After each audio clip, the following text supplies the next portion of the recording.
सतीश शंकर शुक्ल अखिल भारतीय तीर्थपुरोहित संघाचा वरिष्ठ उपाध्यक्ष आहे। नाशिक पंचवटी गोदावरी रामतीर्थाच्या तीर्थपुरोहित संघाचा अध्यक्ष आहे।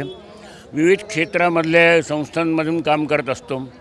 या ठिकाणी आज जे ओम याचं जे वितरण झालेलं आहे, आज असं लक्षात आलेलं आहे आत्तापर्यंत की एच म्हणजे जे हलालचं जे आहे याचा प्रचार एखाद्या कॅन्सरप्रमाणे सगळीकडे होत आहे आणि त्याच्यामध्ये हिंदूंच्या भावना दुखावल्या जात आहे।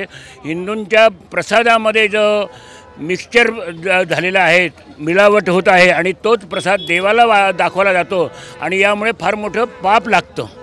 तर आता हे होऊ नये म्हणून या ठिकाणी सर्वांनी जे मिठाई असो कोणतेही प्रॉडक्ट असो ते शुद्धतेचे बघून मग ते घ्यावं आणि त्याच्यासाठी हे ओम हे सर्टिफिकेट एचला हे करण्यासाठी बंद करण्यासाठी हे ओम हे सर्टिफिकेट दाखवून लोकांनी आपला माल घ्यावा असेल।